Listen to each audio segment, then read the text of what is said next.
Wow, sorry about that. I'm having some internet issues right now, but welcome to Quest Me, the Star Wars podcast that takes you on a quest through Legends and New Canon. My name is Josh, and I am your forever host, friend, and follower of all standard Jedi protocol. Joining me today is no stranger. He is the apprentice to my master. His name is Justin. Welcome back, sir. How are you doing? I'm doing well, especially after that ridiculous intro. Yeah, did you What was like that?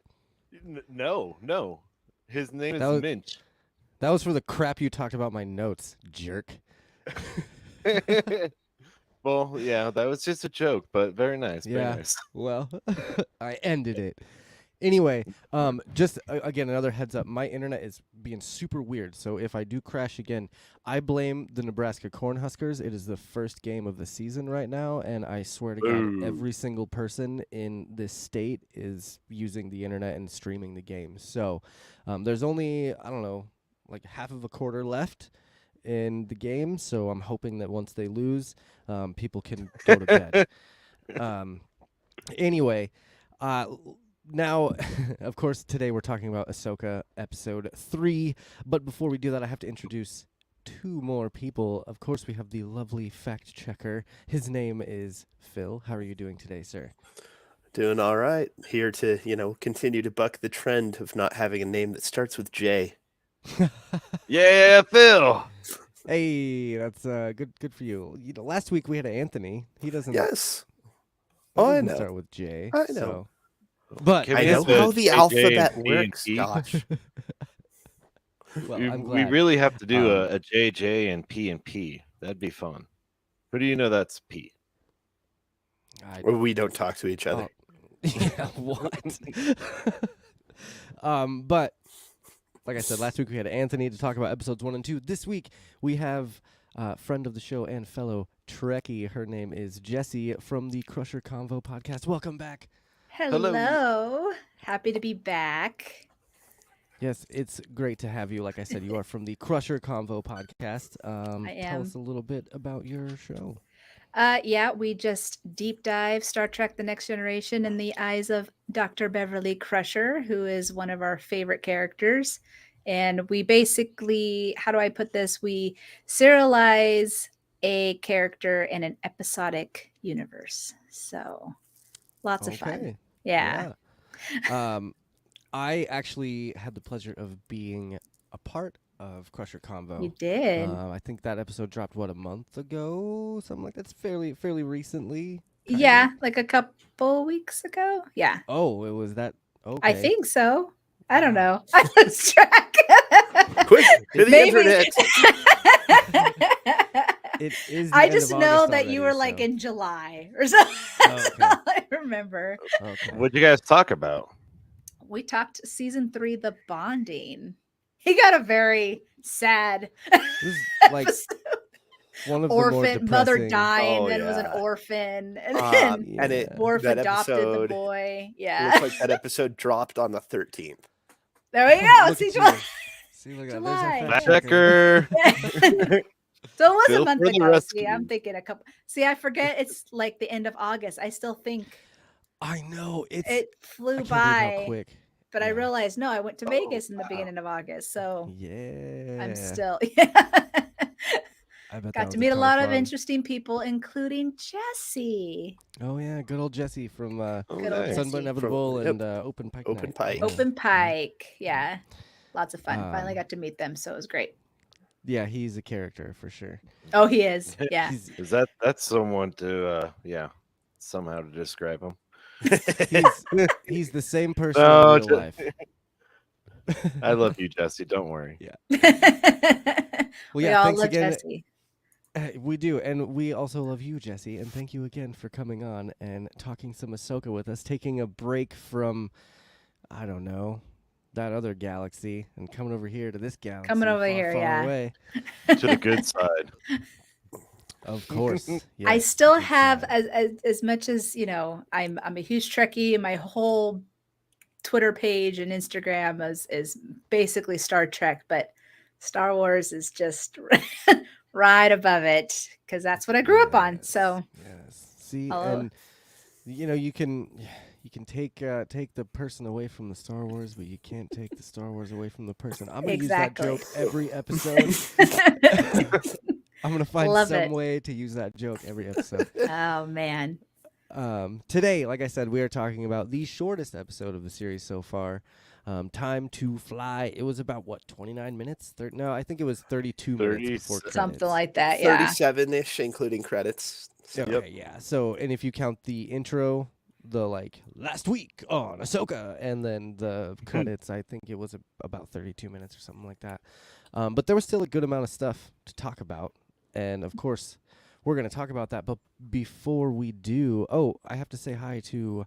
I'm assuming that's Ro from the Scarif Scuttlebutt podcast. Thanks for popping in. Hello. You're just in time to go.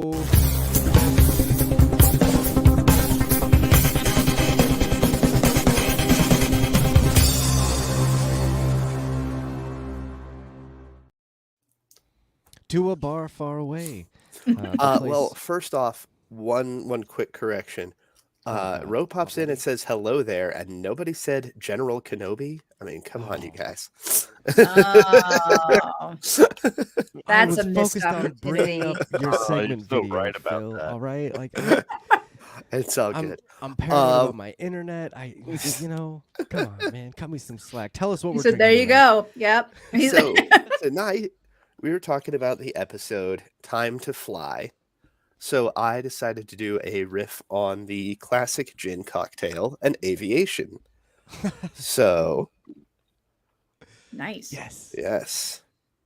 Oh And wow. I don't know what an aviation is. Why is I it don't think I've brown? ever had one. What? So the aviation is usually gin, maraschino liqueur, lemon juice, and creme de violette, which What is- makes it a very vibrant purple.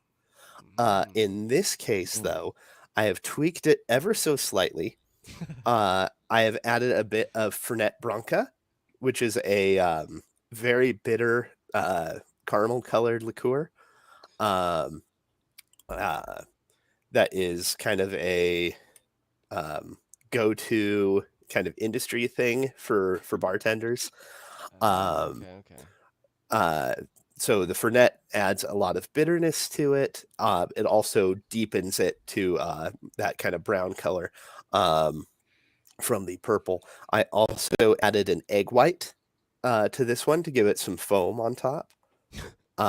Okay. So it is creamy, it's smooth, it is very floral because I used Hendrick's Lunar Gin in this case. Oh, that's some God, good man. stuff. That's real Yeah. good stuff.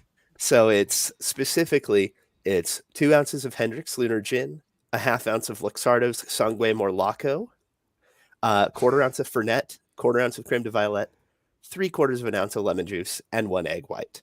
Good lord. Yeah. Like what? Fancy. Yeah, right. See, That's he's always bringing the fancy. fancy shit to the show. Yeah. I really want to go to your Egg house. white just put it over the edge. I mean, there. so the egg white is a pretty typical addition to things Oh, like it whiskey is. sours, Yeah. whiskey sours or amaretto sours, especially. Mm-hmm. And I figure, if I'm doing something that's already kind of in the direction of a gin fizz, then the egg white is kind of expected. Huh. So yeah. That's really cool. Yeah. All of So those don't drink and fly. and of course that Uh, recipe is in the show notes. Just like all of the other bar far away recipes. So go check some of those out. Some of them are pretty intricate and pretty crazy. And I'm over here just with a vanilla Coke because I'm not. I have I'm just drinking water. Coke and water, and that's Well, about it, well, again, I remind you all that if you're looking for my favorite, most simple bar far away recipe, I point you to the Tatooine Dream. What episode was that from? that was our preview. That was our Ahsoka preview. That's right. Yeah. That's right. Oh, The Go check that Tatooine out. the Tatooine Dream is ice water. That's right. That's right. That's right. oh, clever. Excellent. So let's do corrections really quick. I have one correction from last week, and it was I stumbled on who the Mandalorian was that Sabine fought in Rebels, and it was Gar Saxon. Derp. Who was voiced by Ray Stevenson, who is currently in this season of Oh. Ahsoka as Baylan Mhm. Skoll. Oh, well, that makes me sad. Yep. It is very sad, but also a pretty cool connection because there's a lot of that going around in Star Yeah. Wars right now. So, Hey Phil, Yeah. I'm not gonna lie. I thought you were gonna say is currently in the ground. I oh, mean, too Oh, soon, I Justin. know. Too soon. It's No, too soon. never Too soon. We're gonna move on to episode 3, Time to Fly. And just for you, Justin, I shouldn't now that you awful. Yes, Minch. But I did write you a synopsis for this week. Although brief, it is still a synopsis. So, just like Sabine is learning to move cups, we are learning to adapt to the New Republic, one that doesn't want anything to do with the war. We're also learning about what Morgan is doing to find the one person that will bring war back to the galaxy. This episode was directed by Steph Green. It was written by Dave Filoni, just like the rest of the series. This whole series was written by Dave Filoni. It obviously stars Rosario Dawson, Tasha Lou Bardizzo, and Mary Elizabeth Winstead, who, we didn't mention this, is married to Ewan McGregor, who then makes him related, or makes her related to Wedge Antilles. And yeah, it's just the circle of Star Wars, basically. That is. So, but that's a pretty fun little fact. The music in this episode was done by Kevin Kinner, who also did Clone Wars, Tales of the Jedi, Bad Batch. He did the music on Titans and one of my favorite shows, Hell on Wheels. There was also, last week, I just found out today, that, Ro, General Kenobi. All right. And hello, DJ Red. Thank you for coming in.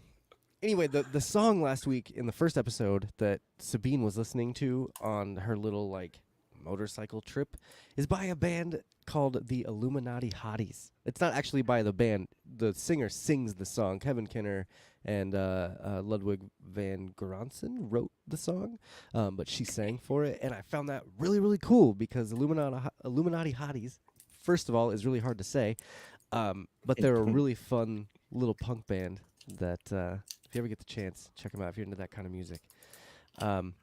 So first thing I wanted to kind of touch on in this episode, I think Phil kind of got his answer as to how people can wield the Force. And I wanted to ask you, Phil, did this whole opening training montage, which, by the way, was really fun, did it kind of help us understand how the Force works, or is it more confusing now? I think it's still kind of up in the air, but I would say that it's pointing us back more toward the direction that we were originally leaning in before episode 1 came out and introduced the concept of midichlorians. Okay. Because what aptitude did Luke show for the Force before he met Obi-Wan? True. He was a good pilot. Know in that, he was a good pilot. That's all we know. He was a farm boy. He was a good pilot. That's all we know. Maybe he was good with the hoe. You don't know. We only met him in that 20 minutes, you know. Yep. Strike 2.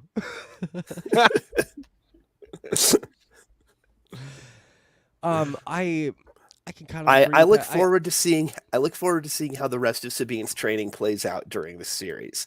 Yeah. Because I think that's going to clarify a lot more for us. Jessi, do you think this kind of retcons midichlorians a little bit? Oh, I don't know. I here's the thing. I feel like the one good thing about Star Wars is how they connect everything together. But when you have different creatives, when they're creating these new stuff, they start throwing things in and then try to be like, oh, but this makes sense. And then sometimes you're like, does it though?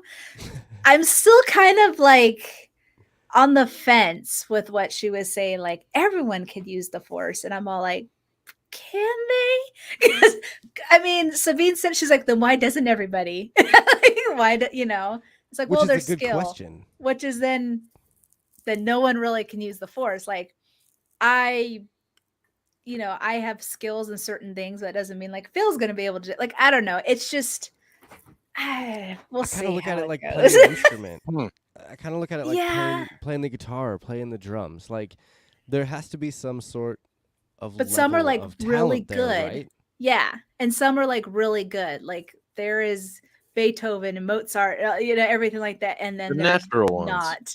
Yeah. Like they have Right, it in them. like the drunk guy at the party that's like, "Ugh, I'm gonna play some Wonderwall." Like, is Sabine gonna be the drunk guy at the party that's like, Maybe, "Look, I can move some or at cups." least that's what Check out my Ahsoka party trick. thinks. Yes. I'm going to wait and see. Yeah, That's going to be my answer. I mean, I don't want to jump into it if- just yet. because we're just gonna continue references from last week's episode. There are just so many Ooh. references through this show, and one of the first ones is the blast mask that they use, and Sabine did not do well there. If you recall, Luke kind of caught on quick in A New Hope. He was able to deflect some shots pretty easily. Which just Good goes back point. to my point of like, people have the gift of the Force, and Right. yeah. So I'm just wondering if it's gonna be more of like, I don't know, she's gonna have to Ooh. get some sort of ring of power or something. Like, Ooh. go for I it, just Justin. What's I up? just thought of something. All right. Midi-chlorians, right? What does that Yeah. sound like? Mitochondria, which is the powerhouse of the cell. Maybe, hear me out. Maybe force aptitude people have more mitochondria per their cells, because every living cell should have mitochondria. I just heard There you my go. eyes glaze over. He's only been waiting. He's only been waiting 24 years to make that joke. Dude. Okay, sure. Yeah, there's an explanation for that. I don't know how to respond to that. But I am interested to see where she goes with it. Is she just going to be able to do little things? Also, Yeah. is this going to kind of be a way to introduce the Isalamari? Because here's my thought process on this: is this next episode is going to be the forest battle. Like, this next episode is going to be the episode where we see the last of the trailers. Maybe we won't see Thrawn walking in the ship, but for the most part, like, the battle is going to be in this next episode. And so, in the trailers, Shin at one point says, "You have no power," and she's obviously gonna win. I would assume if she wins, I would assume she wins, and like it would be a way for, if they brought Isalamari in, it'd be a way for Sabine to even the playing field. Mm-hmm.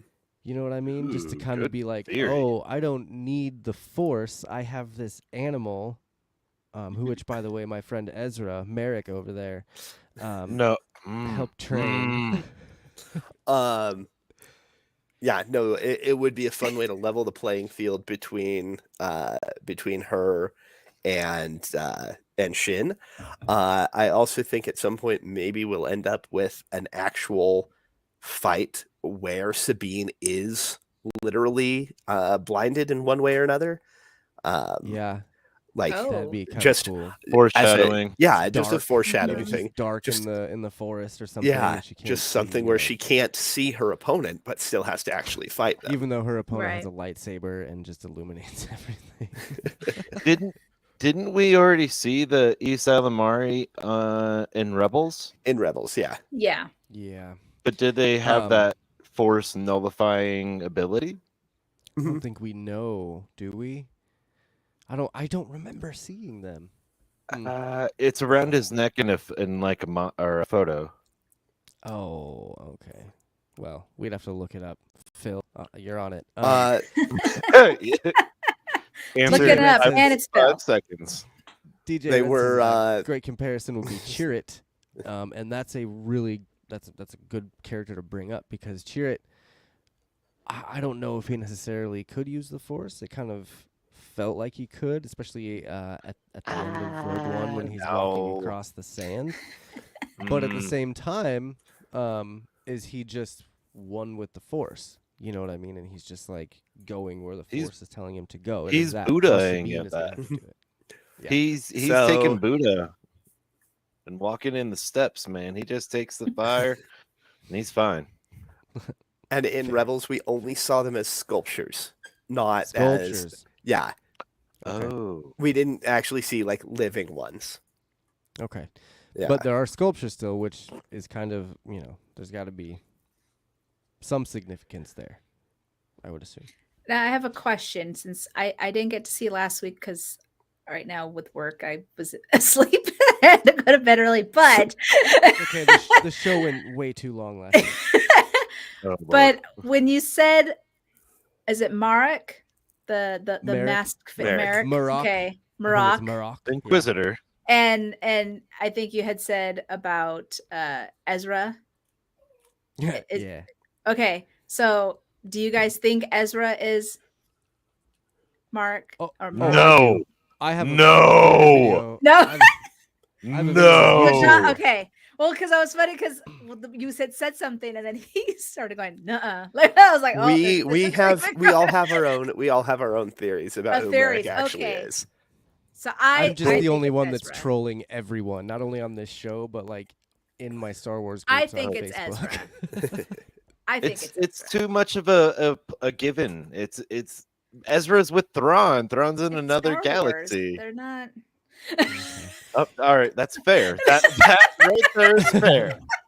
Not in Star Trek, but Star Wars, it's allowed. Yeah, I mean, it is what it is. Like they don't really keep secrets that well, except for it's- Darth Vader. It's I going to be will Star say that- Killer. It's a nod to Star Killer.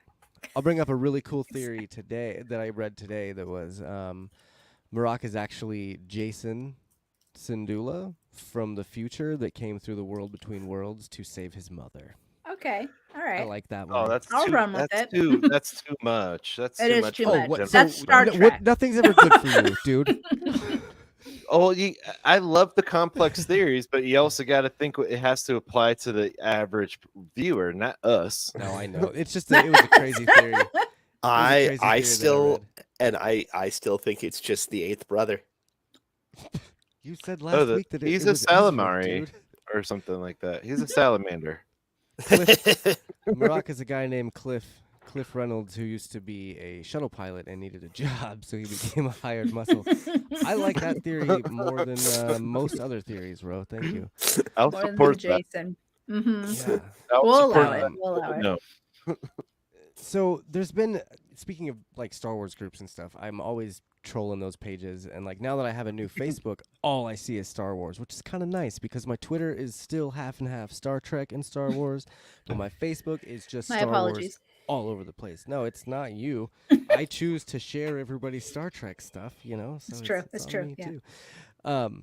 But I've been reading a lot of like hate on this show. There's been a lot of like Yeah. a lot of people a lot of people that have been saying that Rosario Dawson has been playing like too stoic and not as much of the Ahsoka that we knew and loved. Like, I just, I imagine think that the those are Ahsoka same- we knew and loved went through a lot of shit over the years. Character Yeah. development, man. I'd Bill's be a right little on it. fucking jaded too. Well, that's like saying, Yeah. well, that's like literally saying in with Picard season 3, like that's not the Beverly Crusher we know. It's like, well, the last a lot's happened in the last 20 years. She's not going to be the same Beverly Crusher that we remember back in the 90s. So Thank that's you, kind of thank a you. dumb thing. It's slower pace and okay, but they're still telling a story. So Star Wars fans just complaining like usual. Yeah, It's just and Oh, yeah. I Oh, yeah. really, I heavily debated bringing back Toxic Tweet of the Week this week. Just because of Do the it. hate You should that Star totally Wars do it. is getting. But just to clarify, Rose says eighth brother is dead. He dead. He also says Ahsoka was stoic as the fulcrum persona, kind of square on. So I would Ro, agree with Death all of has that. literally nenever stopped anyone in Star Wars. Only I- not True. bottomless pits. No, never mind. no. Mhm. I would also agree that she's doing a wonderful job, and that this is exactly how Ahsoka would be when she's older and Older, wiser, wiser. and Yeah. has learned a lot over the years. Like saw the rise and fall of the Empire, like lived it. I think it's pretty spot on. So, Do and you feel like she's taking more of a General Kenobi aspect? Because towards the end of the Clone Wars, like Kenobi was no, the I shit, think and he she's was taking. stoic. I think she's taking a little more of half Yoda on Dagobah and half Obi-Wan on Tatooine. Hmm. Okay. So it's like she Mm. is reluctant to teach, but she will. And she's also seen so much that she's kind of stuck in her ways. I think she's just happy to have somebody other than Hu Yang around for the first time in God knows how many years. Probably, dude. Can you imagine being stuck with that droid? Holy cow. I Just mean, constantly like that, and that's why I named this episode Standard Jedi Protocol, because like it's just a constant in that guy's world. Like are we still doing that? yeah, it's crazy. He's I do black want to and bring white, up man.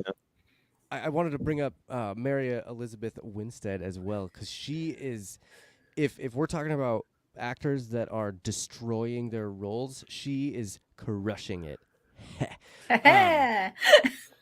But I really think that she is Hera, like she is Hera, Mhm. and Hera 15 years later or whatever from when Rebels ended. Mhm. Like the voice is even spot on. Some of her when she like talks, like when she was talking to Jason, which by the way, but when she was talking to Jason, it was like that is like I can see the cartoon. If I close my eyes, I can see the animation style, and it's really fun to watch that. Let's see. Do you guys think that we'll see much more of Hera? I guess if we're on the topic of Hera, in this episode, it seemed like she kind I of backed I out. think she might drop out for the next couple episodes, but come back toward the Mhm. end. I think we're Mhm. Well, the probably going big to battles see. I think we're happening. going to see Yeah. considerably more focus on Ahsoka and Sabine for the next episode or two. But then Mhm. what? Filoni's coming back to direct episode 5, Four. So that means 5's a big 4. one, or Four. 4's a big one. Yeah, Yeah. I think and I think she might come back in the next episode or two. There'll be some sort of downfall, and all of a sudden, Hera's going to show up with the ghost and Zeb. Ooh. Mm. I tend to agree with you, Josh. I'm leaning that I hope, at least I hope that they keep the rebels aspect, so And they that's keep the crew there, Mhm. or That's where I'm Zeb. At going least bring is- in Zeb. that's kind That'll of be that's kind of cool. where I'm going. Oh my God. Let's see. When I just so Rose says everyone will be reinvigorated when Sabine dies. You heard it here second because I already said it on my show. When did you say it? Because I believe I said it last Thursday on my show. So we Testify. have to compare notes. Testify. I got it. And again, I don't think they're going to kill her off after already doing the bait and switch with the lightsaber stab in the second episode or in the first episode. So Yeah. Yeah. Oh, that That's wasn't like the killing bait. Picard again. That was not the true bait and switch. I believe Marak is. Here we go. anyway, Marak is gonna have a Vader-esque scene where his mask gets knocked off, and And it's you like, find out what? he That looks it's like Ezra. Starkiller. Dude. Listen, It's gonna be a little white guy with shaved gives hair. a shit about Starkiller. It'll be just a nod. His name will be Galen Merrick. And be like, Dude, hello, Starkiller. And now you're dead. dude. And then when it actually happens and Ezra pops out, Justin is just gonna not believe it. He's just gonna continue the rest of the season to be like, nope, It's completely in nope. denial. I got Yep. sick don't that believe it. episode. not my Merrick.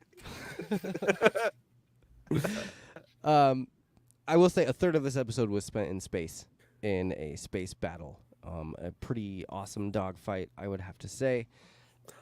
So and I think before one of we- the more realistic ones we've had in a while too.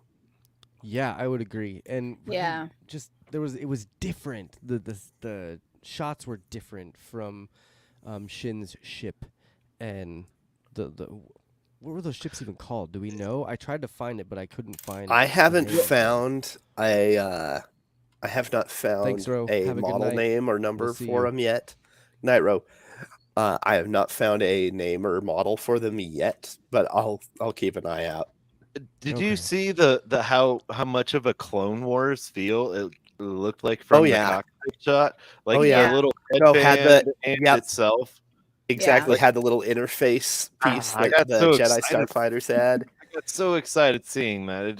It sort of looked like an Easter egg, but either way, it was cool to me. Mhm. But this episode makes up for it being so short by the space battles, don't you think? I would say so. I would say that the reason it's so short is because of the space battle, because it was a very integral part of the episode. Half of the space battle was Hu Yang being like, "Just get a little bit closer, just a little bit closer." Okay. So it's not super helpful, but I found the Lego. Oh God. So the Lego set coming out just has it labeled as Shin Hati's Starfighter. So Nice. I was Okay, no- hoping. I was No hoping, clues. but no luck. But that one does Sucks. come bundled with a New Republic E-wing. Oh, Cool. Okay. What's the Okay. E-wing? The fighters that the New Republic pilots were flying when they were chasing after Sabine. So the E-wing starfighter debuted way back in the comics. Oh, okay. Yeah. So Okay. an X-wing looks It like was- an X. A Y-wing looks like a Y. hmm Does the The E-wing E-wing look like an E? looks like an E, but just on its on its side. Oh, Yeah. all right. So I'll it, take it has the nose, it has the nose, and then the two wings on either side. So if you look at the whole thing tilted up, it's an E just flying at you. Hold up. I got Watch out Yeah. for that E. yeah. Okay. Yeah, no, Now the I'm getting it. E-wings, the E-wings were canonically in the comics. Capital E. Capital E. See, I'm Yeah. thinking Yeah. lowercase. they I'm like, were- what the hell? They were Okay. designed to Okay. they were designed to replace the X-wing in like standard combat use. Oh. yeah. These guys. They Okay. the newer designs actually ditched that top cannon above the cockpit, but So I wonder if it's a riff on the E-wing then, like a modified version, if Shin's ship is or something like that. Ooh. I don't know though. probably knows? not. I mean, they've Probably got not, much yeah. more of the It sounded like and the kind of looked Hound like. tube. Well, I was gonna say, oh yeah, no doubt. Yeah, what's Osk? no, Yeah. Cad Bane's ship. Oh. And Oh. it also to me it sounded like and kind of looked like Sebulba's pod racer in space. Yeah, no, it had that pod racer feel. It had thick engine. it's- That's true. you know what it actually looks probably most like is the N1 kind of yeah. with the Yeah. engines out front. Yeah, that would make sense. But it was a fleet of them, so it's got to be maybe they're pirate ships, and we're gonna see Hondo soon. Yes. And Cad Bane's ship was the Justifier. Okay. I'm trying to. I haven't played that Star Wars game in so long. You the haven't Galaxy played? of Heroes. Oh, Dude, I I haven't play played that it in every day. probably. I haven't played it in probably 6 months. But I was trying to remember what that ship was, but I don't. So, So this space battle we'll probably talk about. Like this is like the cutoff. Did you guys have anything else that you wanted to talk about the beginning? I know that in segments there are going to be some talking points of those beginning things that we can elaborate on. So, was there anything else that you wanted to cover before we get on to this? I have certain theories that align with this show, specifically this episode, that tie into the old EU books, Yeah. Go on. but we'll cover it in our segments. All See, right, all okay, right. all right, perfect. So yeah, I was gonna say most of the rest of the talking points I think in my notes are in segments. I'm trying to be a better host and not repeat the things that we talk about. So, let's get on to the what is it called? The Eye of Sion. Basically, it's not a Purgle catcher. Oh, yeah, yeah, it is. It's big enough to catch it. Sure, it is. They need the But Purgle power to get that little ring moving. so according to Hu Yang, in the show, it is a massive hyperspace ring, one that could travel to a distant galaxy. With a Now Purgle. this kind of goes along with what we talked about last week. It will most likely hook on to Thrawn's Star Destroyer, and they're gonna Why bring the wouldn't Chimera back. why wouldn't That it would hook be- onto a Purgle? Because the Purgle can travel through hyperspace on their own. They don't I just need a really wanna- hyperspace. They don't need need it. a hyperspace ring. Let me. I let me just ask want you to this. see Josh cringe. But this is a good topic though. Why do you think the Purgle are in this? Like, what's their significance other than Ezra used them to take Thrawn away? I Justin, think. let's start with Justin. Oh, Well, in that scene we see the Purgle feeding, so it's a hunting ground for them. So we know that they travel from that planet to somewhere else, right? Maybe it's a hyperspace lane going to the final destination, or maybe it's just like, all right, the Purgle hang out here, so we know this is a planet on one of the chart. Phil? That's a good theory. Yes. that's Bill, that's what's pretty yours? much exactly my thought. It Okay. was, this is where they hang out. This is where they leave. This is their departure point. And so um, You don't- Morgan do you think Morgan and her people set up the base here because they basically found the map was leading off from this point, and so It was our migration yeah, area. Uh, Yeah. you just you find it. If you're lost in the woods and you find a game trail, you follow the game trail. Well, think of You it know. like sea turtles. You know, they have their when they're what's it called with the in the ocean where it's The they currents. travel. Yeah. Yeah, It's like a current for it. This is where they're going to be going. So they know that this is the path to take. So then you're not spread out like all of a sudden go off distant areas. You're staying in their lane, is what he was calling it. Yeah. So that's their migration. They know wherever they're headed, that's where they're going to be needing to go.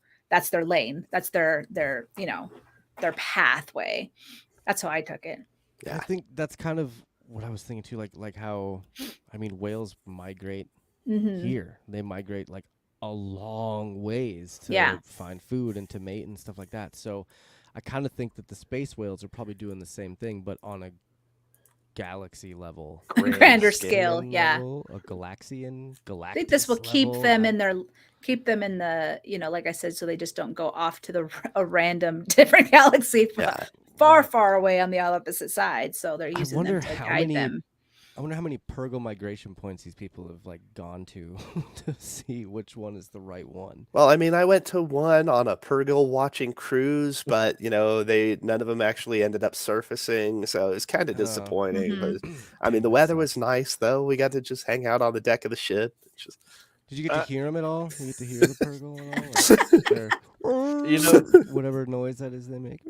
Yeah. Taking a look at the map, I thought the map at the end of the show was sort of a dictation of their Purgle routes or Purgle lanes. Mhm. Ooh, I like that. I Purgle guess I lanes. never thought about that. Yeah, no, I mean, it makes sense. Everything, all of those lines converge at one point. They need like the airport, like they need the little lights.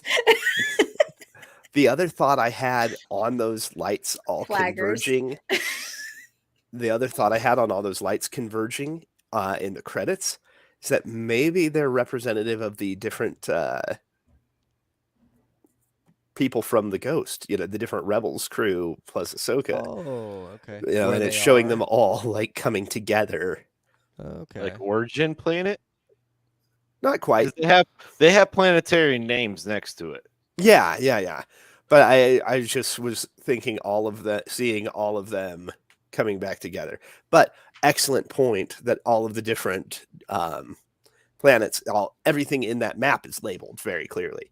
Yeah, Mhm. and If you, there is you a know, translation for it now yeah, on the interwebs. Some nerd out there translated all the Arabesh. Yeah, It's it's like a Arabesh. It's not ancient. Sith. I thought it Justin. was an ancient Sith language Jesus, because I there's a didn't look at it. correction I from looked at last it and I week. did not know. I looked at it and I didn't recognize anything. You I call can yourself a recognize Star Wars vowels. fan. Shame. I think one of my favorite callbacks so far has been the callback to Plo Koon, while Ahsoka is on the ship deflecting blasts from yeah.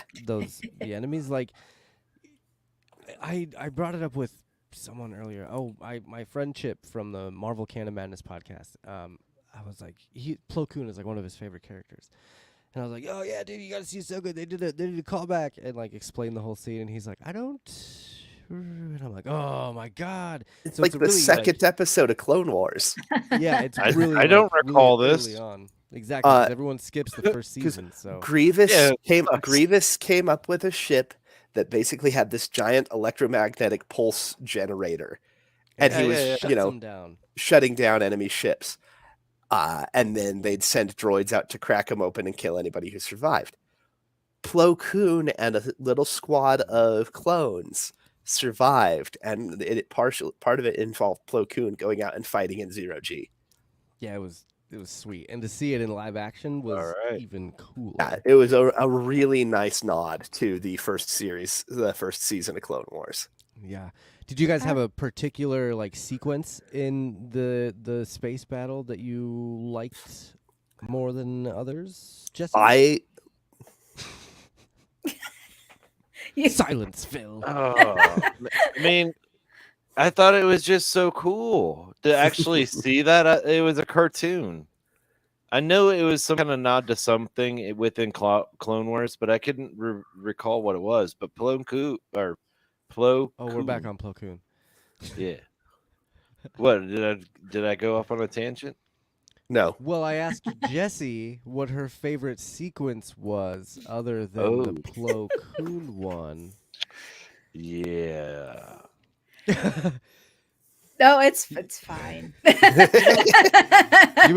remember I'm last just- week when I said I make us sound good, Justin? That's what I'm talking about. That won't be in the podcast version. Don't worry. Okay. So, Jessi, did you have a favorite sequence or scene out of this sequence other than the Plo Koon jump? Besides that one, maybe Yeah. the one that I picked. For the one. Damn it. I'm doing so bad right now.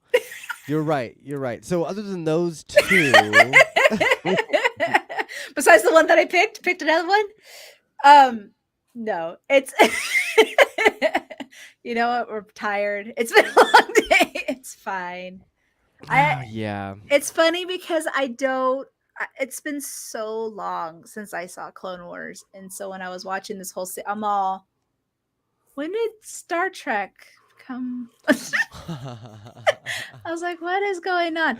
But yeah, it's funny because I actually realized I don't think I fully saw season 4 of Rebels.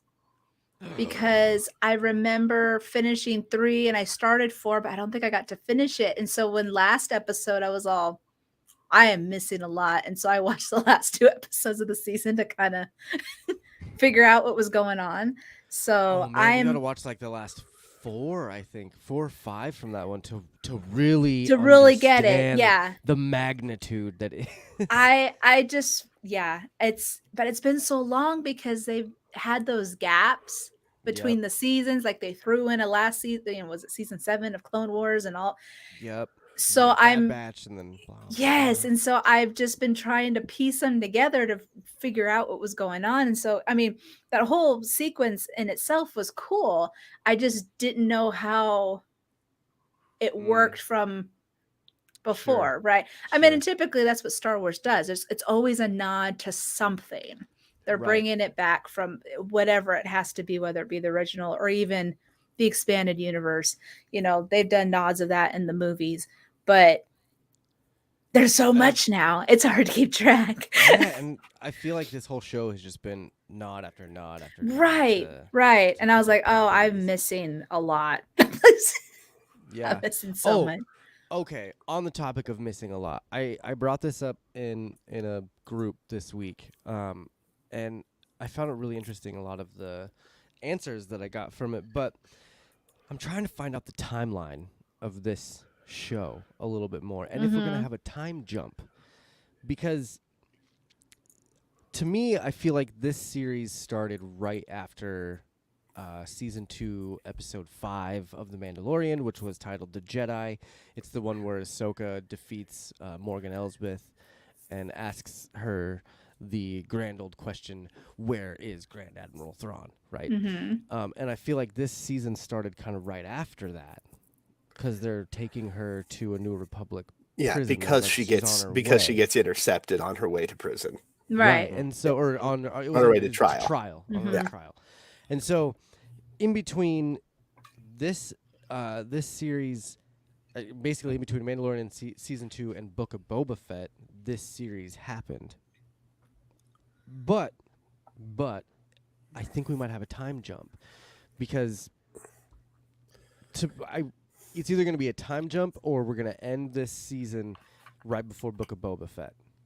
I feel like the best way, or the way they're going to do it, and to bring Anakin in, is by making him a Force ghost that tells Ahsoka, "Hey, I have a son named Luke that you could train with, that you could like learn from, or whatever." Not that Luke's got more power than she does, because she's been around the Force for so long.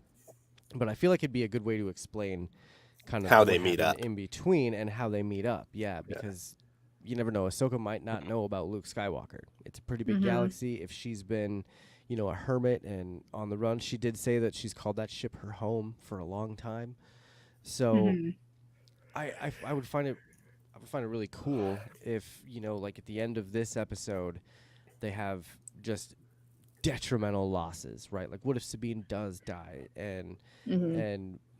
Ezra is Marak and he still goes off with Thrawn, and there's, just hear me out, because it's like, if it's just a detrimental thing, like, She really lost ends on a, everything. yeah, then that would be the time for Anakin to show up and be like, you should go hang out with Luke and see what he's doing with this new Jedi Order, and then maybe you'll find some answers or get some help, and then there'd be like a time jump to the next episode. Well, What do you Uh, guys think about the timeline, Justin? Like, do well, you think it's around that, or do you think we're gonna this is gonna be one solid piece in time, and we're not gonna get any sort of skips or anything? so I'm just trying to correlate this to the Mandalorian, and correct me if I'm wrong. The first time we meet Ahsoka, she says there's someone out there who will reply to your Force call, right?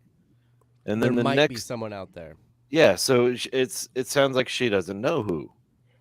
And right? now Exactly. is the timeline jump after that period when she meets Luke and has that interaction with Grogu and Mando? Well, I feel like if this is happening right after episode 5, I'm just as confused. I'm sorry. Episode 5 would have been when Ahsoka said there are a few Jedi out there. Someone might pick up on your whatever. And so Yeah. at that moment in time, she might not know about Luke. It sounds like she doesn't Okay. know about Luke. And so moving W- forward That's from there, season 2, right? yes. So if Okay. this just starts right after that episode, then technically right now we'd still be in Mandalorian season 2 as this Mhm. is going on. Before the Book of Boba Fett. Mhm. Right. Because then So Book we of have Boba at least Fett- 2 years then. exactly. And so Got it. So there might, like I said, there might be a time jump in that period. Like the But it last also- episode kind of Yes. thing would Yep. all of a sudden shoot them out. A montage, Oh, maybe? Montage of Sabine like boom, boom, boom, getting good. or Can gone. have a montage. This is Star Wars. It's Montage. depressing. or we could have so much of that covered in a second season.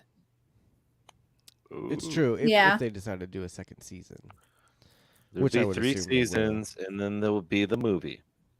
Is that confirmed? No, it's just my theory. Okay. It was a very Um, confident theory. No, I just Yeah. I Yeah. like the idea of them being able to take more time to fill in some of that time frame Sure. and give us a Mhm. more official connected timeline to other things. So then to Uh, continue that and though, not, you know, isn't Mando gonna be in the movie? They're gonna bring in Mando and Bo-Katan, Oh, yeah. right? Oh, Like yeah. there's gonna be some giant Avengers like battle where they bring all these characters in. So the end of Mandalorian season 3 is what, 4 years after season 2 now? So now we're Well, looking at even longer. well, Is it? I don't It's know. over I two don't and a know. half there. Mhm. It's over two We and a half. have Moff Gideon speaking pretty confidently about Thrawn's return. He just Um, he just says you keep Oh. speaking of Thrawn's return, but we haven't seen him yet. yeah. So, yeah, he's not around. Oh, yeah. We have Peleon there, who is pretty confident that his old boss is coming back. um, But at that We'll point, see. had Thrawn not returned yet? Because you would not think to not to the awareness of the general public. man. So So again, he 2 might not even show up seasons? in this season. He might Right. he So might not show two- up like the one thing we would see of Thrawn would be the one thing we saw in the trailers and his back walking. That's towards it. The Yeah. front. That would be You know, the like they- end of the season. Yeah. Right, like they picked him up, and that's the end. Uh-huh. Oh, my so Uber's here. with Yeah, that exactly. mysterious 2 years, 2 seasons of Ahsoka, meet up with Mando, go another season of each, and then boom, movie, Heir to the Empire. I think that's pushing it Uh, too far.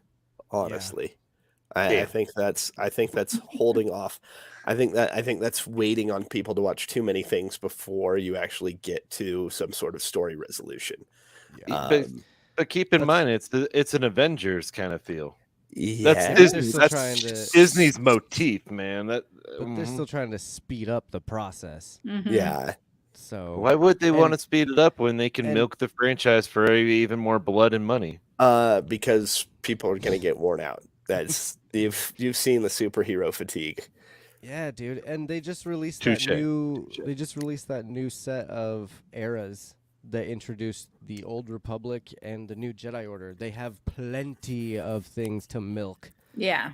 from Star Wars. So I think they want to kind of wrap this up and go on to their own thing. You know, like they want to give all the fans what they want in Ahsoka with Thrawn and all that stuff, and then go back to the Old Republic and give all those fans your Darth Revan and your Scion and all your crap. Like, and then you finally get to this new Jedi Order where it's their own story. You know, I think right now what they're really focusing on is kind of giving back to the fans, because the sequels were less than well Received mixed reviews. Yeah, so I think what they're doing is trying to make up ground for that, and they're doing it slowly, but not nearly as slow as like Iron Man 2 Avengers Endgame. You know what I mean? Okay. So I was thinking it was going to be more like that. and you know this is gonna have a lot more to do with Mandalore. Like I wouldn't even doubt it if the final battle of this entire little saga is on Mandalore. And that's when we get the mythosaur and, you know, Ooh. one of these Mandalorians riding a mythosaur. Like Ooh. I'm pretty sure that's what's gonna happen. But again, I just wanted to kind of discuss like the timeline and where they are. So I think at this point everyone's pretty confused. Delightfully so. Just lightly. Yeah. I'm So just going 2 to 3 years before Mandalorian season 3. yeah, that sounds good. And then we'll see what kind of if they do a time jump in this season or if they decide to wait till the end and do a time jump. Whatever. We'll find out. Let's see. So I had this thing. Sabine navigates through a flock of purgles, which is really cool. This whole scene was just, oh my god, right? Yeah, I couldn't get enough of it. And there was even like a moment when she kind of dives in between two purgles, and like I'm watching it and I'm just like like I gasp, I really gasp, knowing full well that they're gonna make it out of there because they're the main characters, but still, like it just looked so good. Jessi, were you satisfied with the Purgles coming to live action the way that they did? Well, it's like I said earlier, I had to watch the finale of season 4 of Rebels, and so I saw the Purgles, and when it came, I was like, "Hey, that's them." That's the thing. That's the thing. That's the whales. So, but they looked really good. Like they looked very, very good. Someone had made a comment, and I think Josh had brought this up earlier. The effects of Star Wars just seems so realistic. Like it looks so good. Yeah. Not putting down, Star Trek or anything like that or other movies or shows, but this just looked like very crisp and clean and realistic. Yeah, you can tell they really So used the budget in this they one. they used really the utilized budget, that budget. yes, and so and they didn't waste a dime on the Purgles. So yeah, No way. it was good. Yeah. Cool. Yeah, I would have to agree with that for sure. Purgles are one of my favorite things. When they showed up in season 3 of Mando and Grogu sees the Purgles, I was like, Yeah. The Yeah. little teaser. Ooh. The little Mhm. yeah. which I And didn't. Sorry, I didn't realize last week in I think it was episode 2 when Balin looks up to the sky. You see a Purgle going through the clouds, and you hear the Purgle call. I didn't even notice that. last week?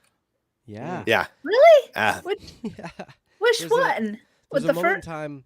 It's in the second episode when they're on that like the ruins, like When they're the on space Cetos. Stonehenge. Yeah, when they're on Cetos. Oh. and he's like Wow, Paul I missed Morgan, that. and he looks up to the sky, and you hear the Purgle call, and then you see one faintly going See, through the clouds. okay.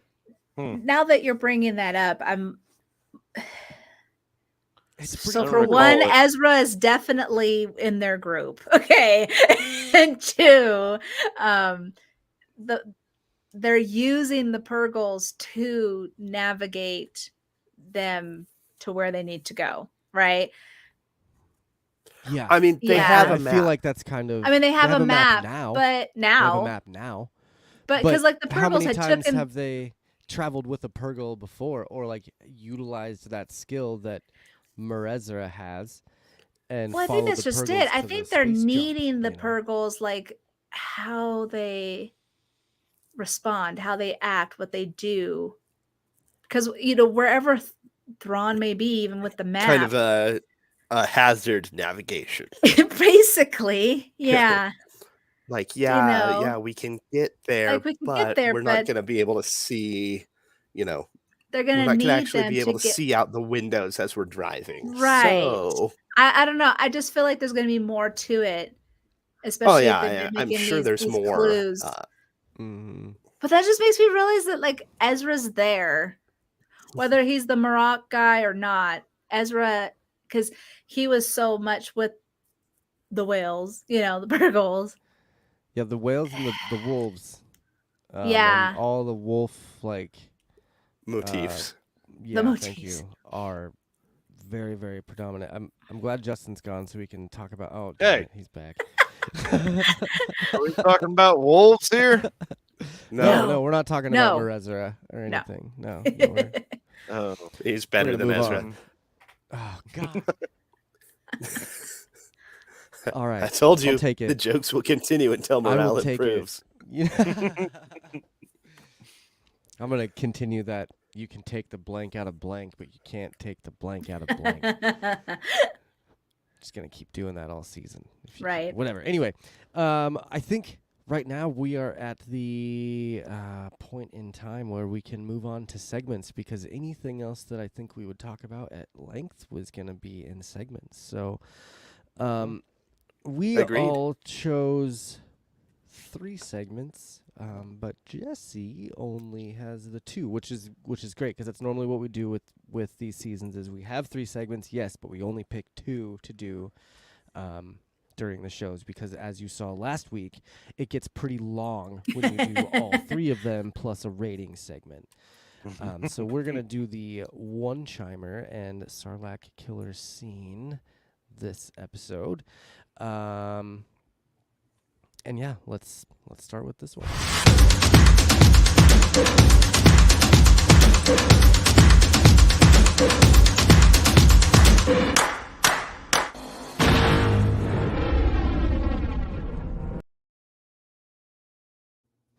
Yes, it's the Starlight Killer scene, the part of the show where we talk about our favorite still shot of each episode. So this week we're going to start off with Jessi, and her shot came in at the 23-minute and 30-second mark.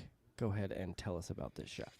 Well, it's self-explanatory, actually. But I mean, here's the thing. She comes out, she's on the ship, and she, it's all, as it is in space, it's all dark and gloomy and everything. But then when she lights her lightsabers, it's just like the perfect shot of just her holding her lightsabers right there, waiting for, the bad guys to be swooping in. I don't know. It was just an awesome shot, especially with the planet behind them and just how it's tilted.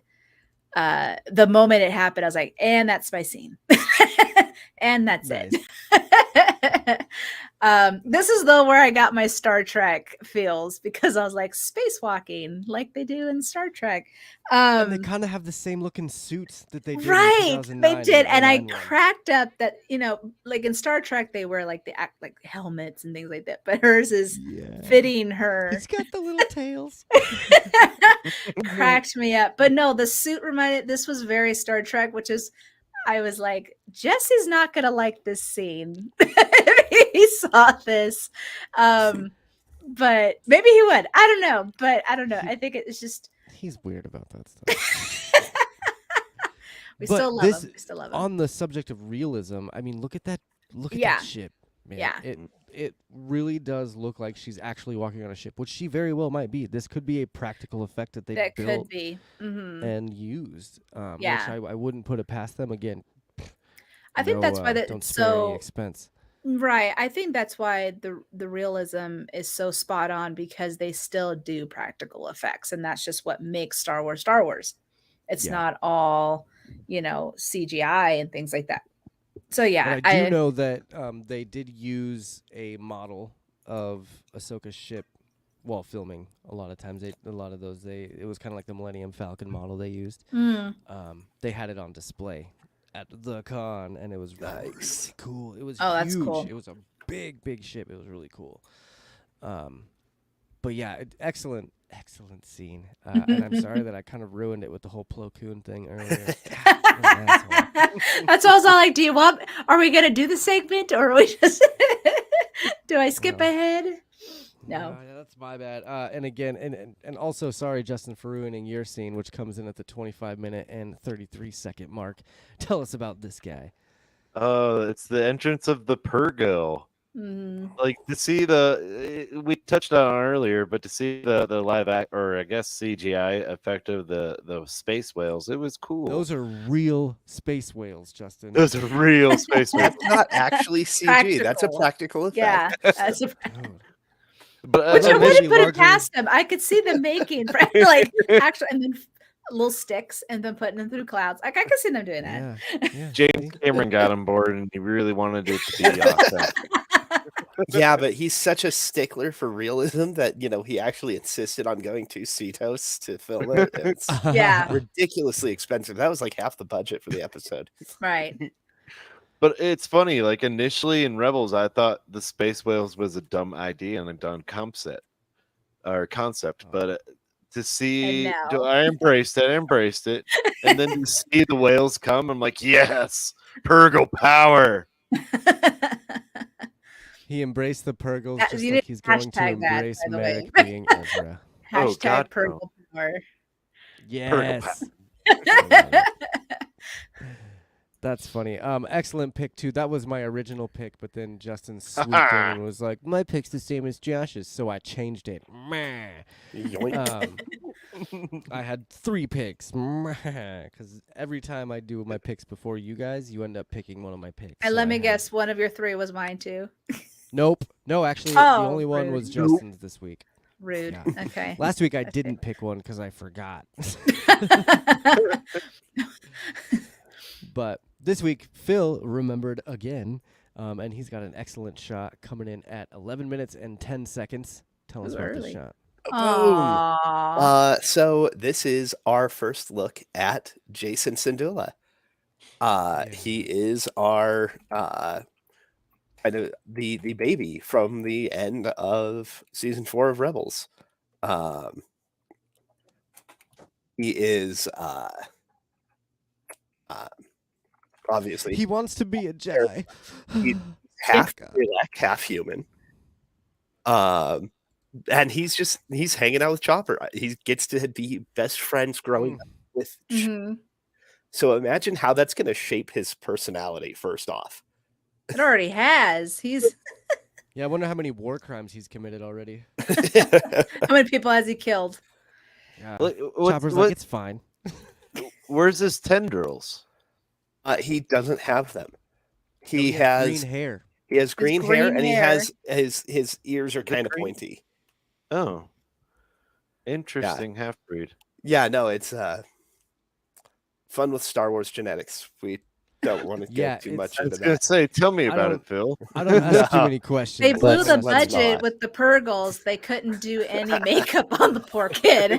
No, I just thought his whole line there about, first off, calling Sabine Aunt Sabine Mm, Mhm. is super how cute, cute. and is such a standard thing for that kind of friend group. right. Right. I'm in that but, kind of friend group. I get huh? it. I'm in that kind of friend group, so There you are. we're all in. Okay. Wow. Now, can I bring up a working theory? Yes. Go ahead. But first, I like that he mentions that he also wants to be a Jedi, and just of course you do, kid. It's like, oh, he wants to be like his dad. Like he never Mhm. got to meet Kanan, but he wants to be like him so bad. I wonder if they talk about Kanan a lot and that he was. I was Jedi thinking- or not. I love the way Hera Hera just told- tussles his hair. It's like, Yeah.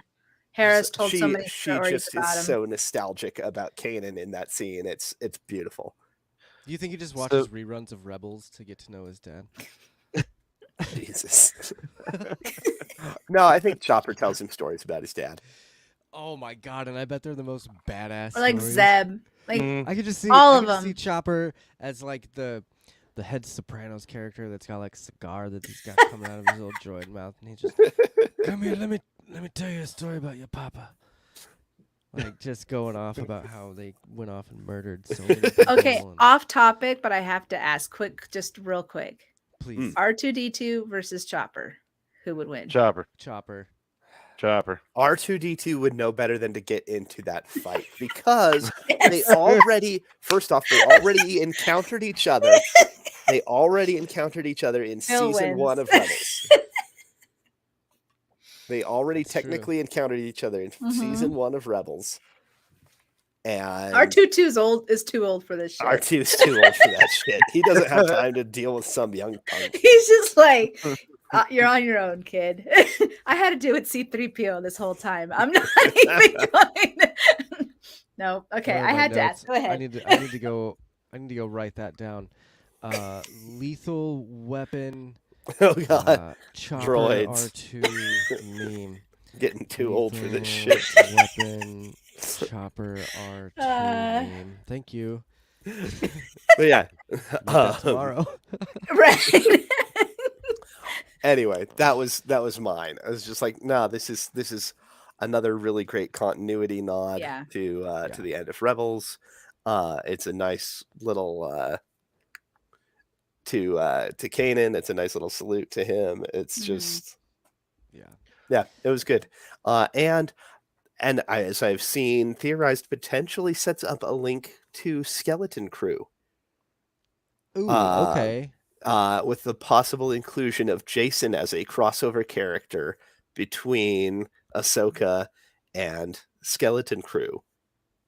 Because Ezra kills Hera and then Jason goes off with the skeleton crew. We have no idea. I'm not going to hypothesize. There's too Not in many. the middle of segments. I need to stop trolling on the podcast. I troll too much online, and now it's just bleeding over into real life. I'm sorry, I have guys. to reel you in. But excellent picks. Those are some of my favorite shots for sure. The one that I picked this week came in at the 21-minute and 27-second mark. It is a shot of Ahsoka flying towards the Eye of Sion, and I just love this. You see the planet beneath them. Hmm. You see how big this Eye of Sion is. I love when they pan up to Morgan's ship at one point. That's just this tiny little blip attached to the top of it, Hmm. and they just really, again, with the special effects in this episode, they spared no expense. I loved the artillery fire effect of the Yes. turbo Yeah. lasers. That was great. Oh yeah. Yep. Just And this, I the- got a couple different shots, but this one was the best one, I think, with the green blowing up before Mhm. the flame. Yeah. Mhm. Because it was a really cool effect where it like the green kind of like scatters like a scatter gun. And Well, then again, turns because into shield. it's like an artillery effect hitting the deflector Yeah. shield. that makes sense. Yeah. Yeah. I know nothing about that. I just I was Boom. really Just Just like Really things that look cool. pretty. yeah. I was really Pretty much. impressed by how much the deflector shields can take. It got Yeah. hit a lot. Yeah, Too. it did. A lot. And by those turbo lasers, that's no joke either. And it already gotten hit a lot by those other ships too, Hmm.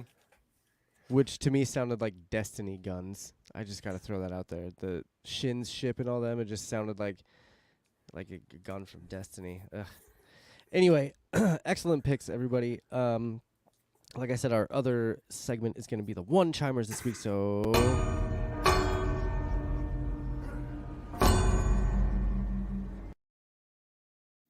of course, I have to play the bumper for the one-chimer segment of the episode where we talk about our favorite line of dialogue out of each episode. We're going to continue the trend and play our wonderful guest Jessi's one-chimer first. Anger and frustration are quick to give power, but they also unbalance you.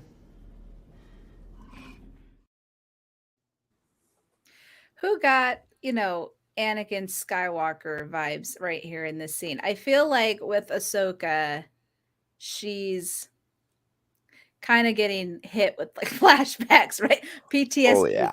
all of it. She's noticing Sabine just not focusing correctly, and she's all like, "Don't do that because I've seen what happens when someone does that. Don't do it." But of course, she says it in her very, Jedi way. But again, the whole feeling the Force thing is still kind of weird to me. I always just grew up thinking that some were able to feel the Force and some were not.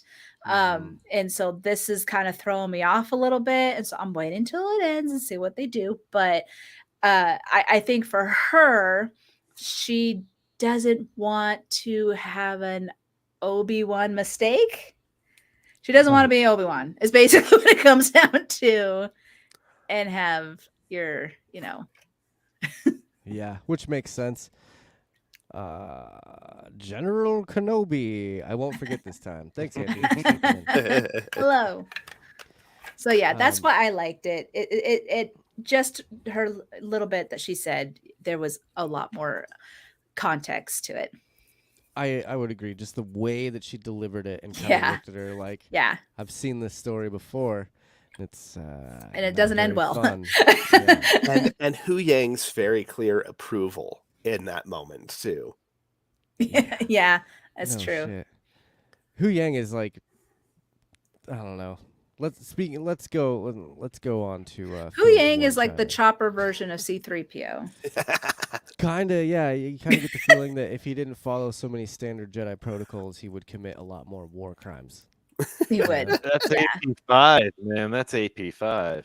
Oh, That's true. Oh, I hope we see AP5. Oh, although I will say the only person that would be worthy enough to voice AP5 in live action would have been Alan Rickman. No. right? Am I right? I Come can on. hear it. I can hear it. Okay. I could, yeah. It'd Of course, then basically I just be just the have sad droid from Hitchhiker's Guide. exactly Marvin. Martin. Marvin. Marvin. That's what it. Yeah. Yeah. That's all. That's what I was thinking. I was like, but then I just hear a sad. Yeah, that's all I heard in Rebels when AP5 showed up. I was like, it's that thing from Hitchhiker's Guide. Oh man. But yeah, excellent pick of the one chimer. I do love that. There was a couple picks from that area. Funny enough, though, they were all different parts. So let's go on to Phil's one chimer, which is. I can't see. How am I supposed to fight?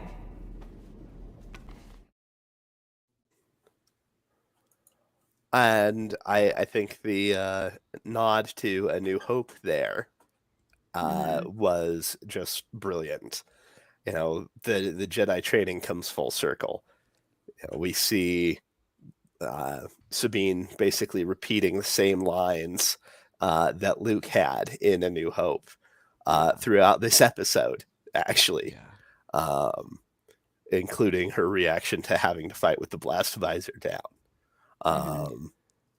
I just thought that was a really nice. I mean, it's a pretty standard reaction, I would imagine. But I just like the idea of it being the one thing that all Jedi apprentices say when they start this particular exercise. Yeah, I love that they're doing these callbacks in such a way that's kind of a backhand slap to the sequel trilogy. Like, whoosh, this is how you do callbacks, dude. Come on. Are you Because saying here's you the didn't like the Force Awakens Dark Helmet? You mean A New Hope 2? The remake? Is that what you're talking about? No, I think that these ones are a little more subtle. Like these references, although to us they're very blatant and they're very like, oh my god, that's A New Hope. Like they're a little bit more subtle. Whereas like Force Awakens, the whole story is just It was a complete remake. yeah, it was They just redid the same scene. Yeah. put the map or the plans into the droid to then go find some random person in the desert who then finds a random hero. Tell me from how a you really previous feel. war. Go ahead and listen to the Trek Wars I know. podcast episode, and you'll absolutely hear. How I'm I still feel. upset about myself missing those two seasons. Ugh. I think There's I might plenty just of do my time. own thing. I know. I feel like We'll I'm just do gonna another one. do my own. Just so I can It's finish. all- Hey, At least just give me season 3 of Picard. I got so much to say compared to those two. yeah. But yeah, I really like these callbacks, and especially this one. This one was a lot of fun with the mask and her just kind of, hitting Sabine with the wooden stick and like. I also instead of really Sabine getting loved. good. She still kind of sucked at the end. Like it didn't really Right. do anything for her. I also really loved the whole like closet full of training material there. Yeah. It was like a fencing closet, basically. Well, because in that helmet, in that closet, there were at least like 3 of the little training remotes Yep. that Obi-Wan uses with Luke. There are at least like 3 of those, a couple of the helmets, a bunch of the Boken. It was just Thank fun you to for- see practical training material where Obi-Wan's just like, oh, here's a lightsaber. Let's go, kid. That's true. Now, Don't you know, look it's down the barrel. it's yeah. You know, it's funny because Ahsoka was so just calm and everything, and she's just boom, boom, boom, not even flinching. Right. I'm giving this another Star Trek reference, but Josh, do you remember in season 3 when Worf and Rafi were fighting? And he was doing the same thing Oh. because Rafi's going at him, and he's like, do, do, do, do. Has his arm behind his back, and he's like, Yeah. da, da, da, da. Yeah, that's what it reminded me of. I was like, oh my gosh, Ahsoka's Worf. You're not wrong either, because she was just toying with her that whole time. She was, yeah.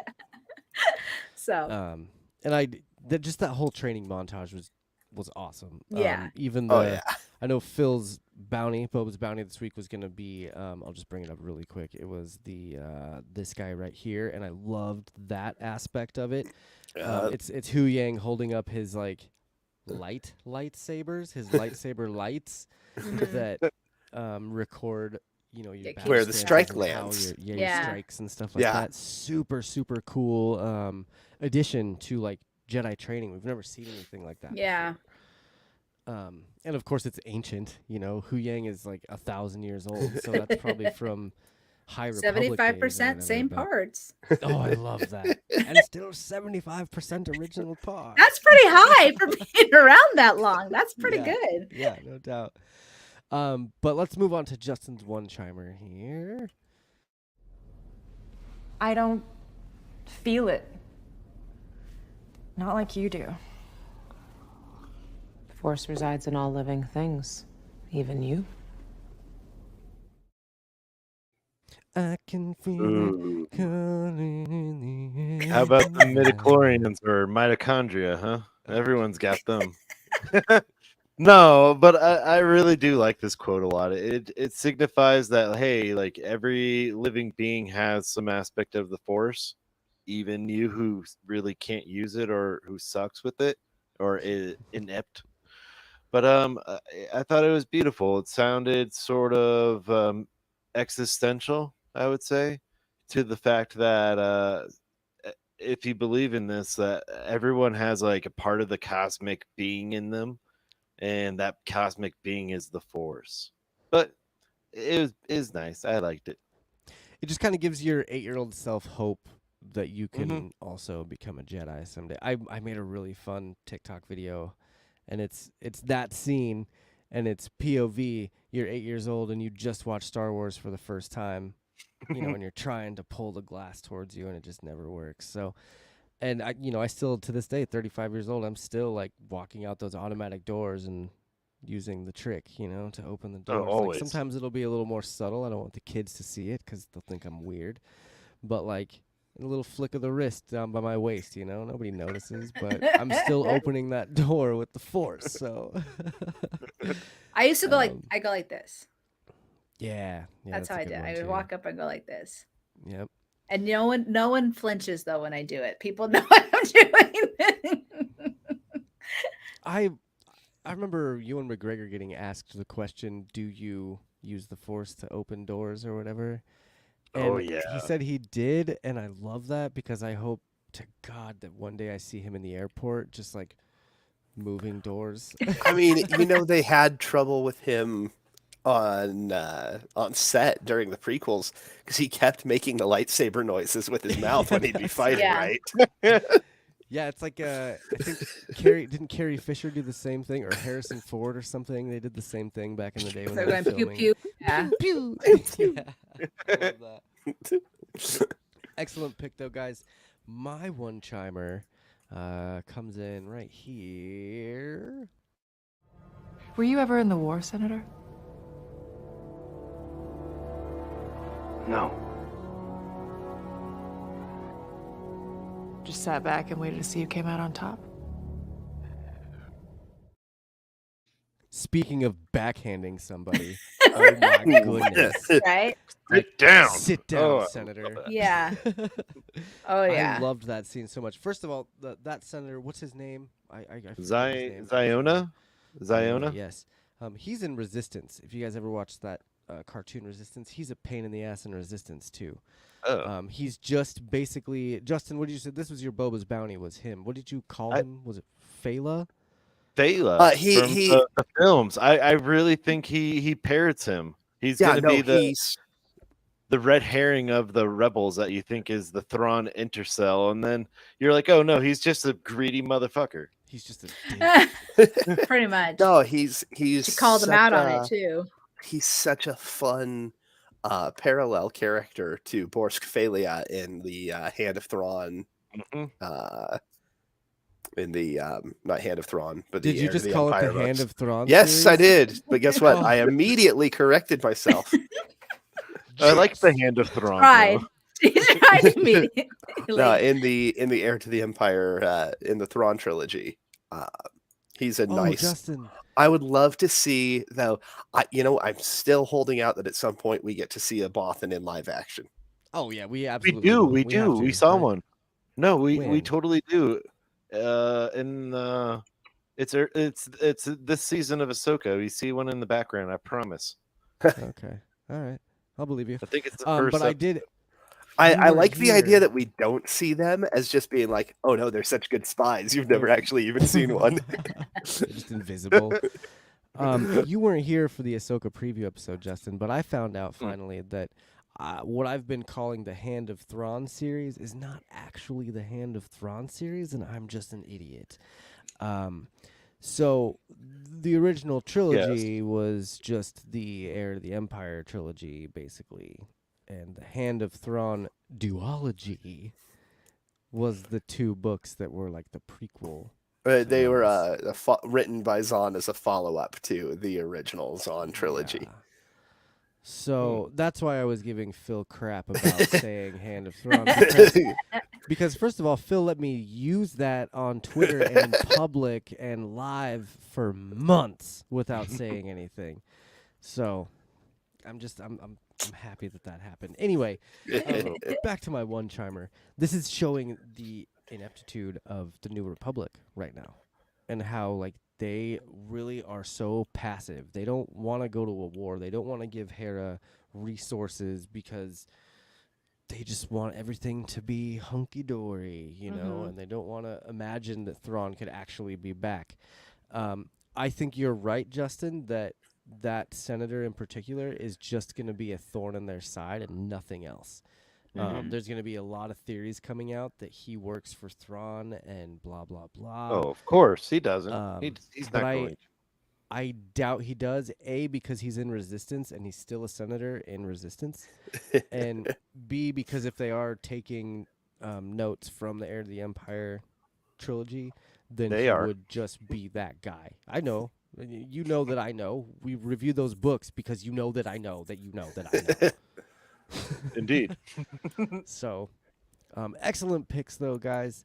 I will be posting the other segments on our socials, just because we will pick those still every week. Us three will pick those every week. The guests will only do the two, so that kind of gives you guys incentive to go follow us on TikTok, Facebook, Instagram at QuestMe Podcast to see those other segments. The last thing that we have to do for this episode, of course,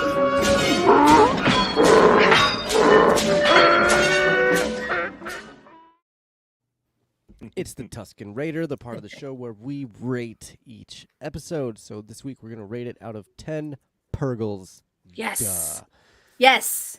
I was hoping for that. So, Jessi, I would have what just said you rate Purgles, this? whether you picked another name or Oh. not. Well, I mean, we gotta, right? It's Right. Yeah. So, what would you rate this episode out of 10 Purgles? Okay. So it's a decent episode. With it being short, I understand why it was shorter because like you guys said earlier, because of the whole space battle sequence and things like that. It didn't want to, too much in it to take that away. However, I feel like it just is just like this little piece to a very big, there's more questions and things like that. I'm going to give it a 7, a solid 7 Purgles. And that's just because it is shorter. There's still more to the story. We need to, hone in to figuring out all this stuff. But I mean, overall, it's a decent episode for 32 minutes or whatever it was. I just don't think it was up there. Like, I enjoyed last week. I know some people were like, oh, it sucked. I thought they were fine. I don't see, there was a lot of action. There was a lot of story. There was things that were thrown at you. This was just a very tiny Purgle in a very big Purgle migration pond. So 7 is my number. All right. Phil, what would you rate this episode out of 10 Purgles? I would still put this one as an 8. I think the shorter length of the episode actually played in its favor. We got a decent bit of characterization out of everyone we saw. We got a pretty solid training sequence. We got a good space battle. And we got things pointing us in the direction of what's going on Cetos. We got to see the Purgles. I think there's still room for them to bump some things up there. But good callbacks, good new material, pretty solid balance. 8 out of 10 Purgles. Justin, what would you rate it? Well, after hearing Phil's review, I'm going. I was with Jessi with 7 Purgles, but now I'm 7 Purgles and some tentacles. So 7.5. Jesus. Oh, it was a solid episode, not the greatest because I was a little disappointed on the runtime, but Phil turned me around on that and he's like, yeah, but the ship battles was enough. It had a lot of build up into the later in the season, and a lot of that was pertinent. So it was good to see all that crunched down into a small time frame, which surprisingly I was like, yeah, you make a good point. So Phil gave me that extra half point, 7.5. All right. And for me, this week, I actually rated it a little bit lower than I normally rate Star Wars episodes, and I rated it a 6. One of the main reasons was because it is so short, and I am kind of sick of getting these shortened seasons with shorter episodes. If you're going to do this, just make a damn movie. That's kind of where I'm at this point. Like, if you're going to make these 8-episode series that equates to 2 hours and 45 minutes long, just make a movie and just release it in theaters and just do it that way. Like, there's no reason to do this. Like, please, for the love of God. I wait all week for some For great 32 shit, minutes. and we do get great shit, but it's like it's 32 minutes, and it's like, man, I would much rather wait for a movie and go sit down for 2 hours and 45 minutes and watch a movie. It's the same with Obi-Wan. By the end of that, I was like, damn it, man, this would have been so much better if it was just a long movie. That I do agree. That's probably the main reason I dropped it down so much. I was highly disappointed when the runtime started coming out. I was like, man, the first 2 episodes were so much longer. I was hoping they were gonna buck this trend of one episode's 50 minutes and the next one's 30. Like, at least HBO sticks to an hour long for every single episode. Come on. Anyway, I'm giving it a 6. Obviously, I still love seeing everything. I love seeing the Purgles. I love the whole Eye of Sion mystery and what that actually is. I'm excited to see Thrawn. I still don't think we're going to see him till the very end.